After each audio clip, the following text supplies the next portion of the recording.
In this episode, we go on a quest to find the answers to one of the greatest archaeological mysteries of the Middle East.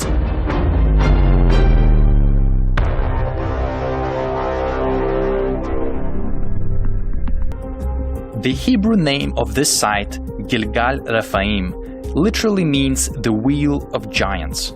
And it brought a lot of attention to this place because Rephaim is mentioned in the Bible in relation to the race of a very tall people, the giants.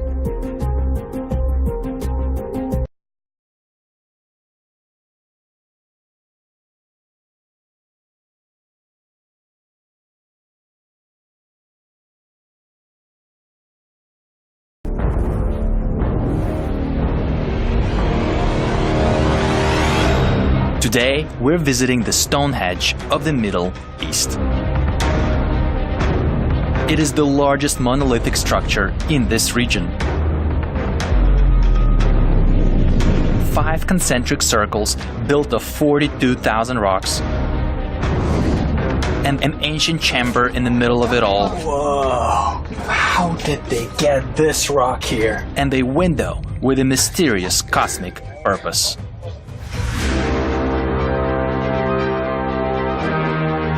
The terrain here is so rocky that we can barely pass with our SUV. Whoa. Look at those rocks. Yo. So how in the world did they transfer 42,000 rocks with the limited technology they had 5,000 years ago? And even more interesting, you can't see this place from a human height. There are no hills around, no mountains, so whoever built it, they couldn't see the circles. So how did they construct them in such perfect radius? This place is located in the military training zone in the Golan Heights. So you can't just come here at any time. Entrance is allowed only on the weekends. And even then, if you want to fly your drone here so you could see those beautiful circles from above, you can't. You need to have Israeli drone license, operator's permit, you need to have permission from the military. So luckily for us today, we joined the Israeli Drone Association, which collaborated with the IDF to close the airspace so that a few of us can fly our drones here.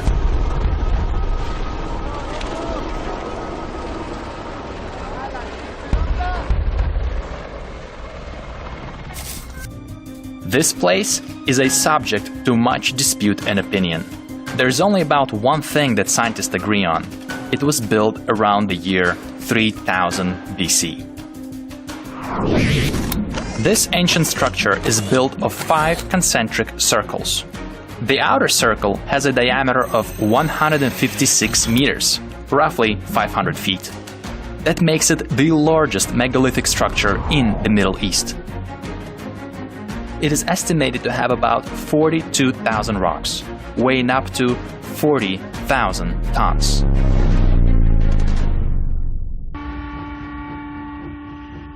So here is the greatest mystery about this place. It is built on a very large plateau.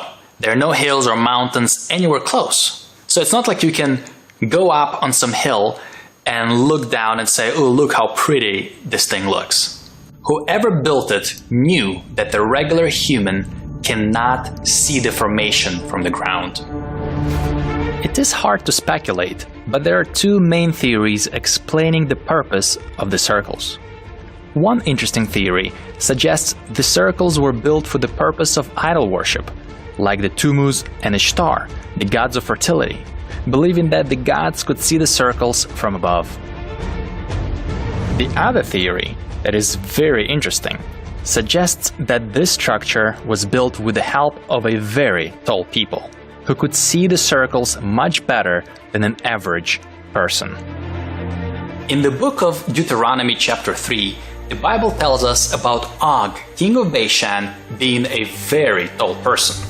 The text says that his bed was 13.5 feet long. That's 4 meters.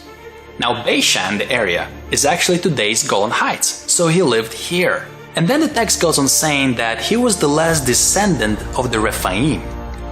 The Rephaim is the race of exceptionally tall people.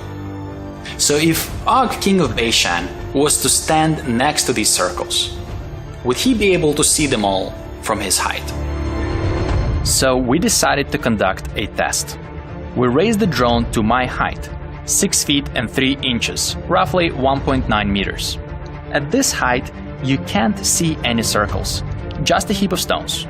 Next, let's raise the drone to the altitude of 13 feet, that's 4 meters in elevation, and see how it would look like from the eyes of Og.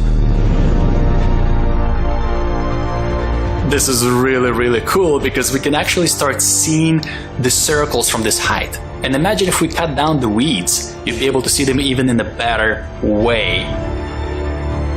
One could argue that Og lived 2,000 years after the structure was built. But that's actually good for this theory, because it is very plausible that Og's great-great-great-great-grandpa was a little taller than him, and he would even be able to see this place better.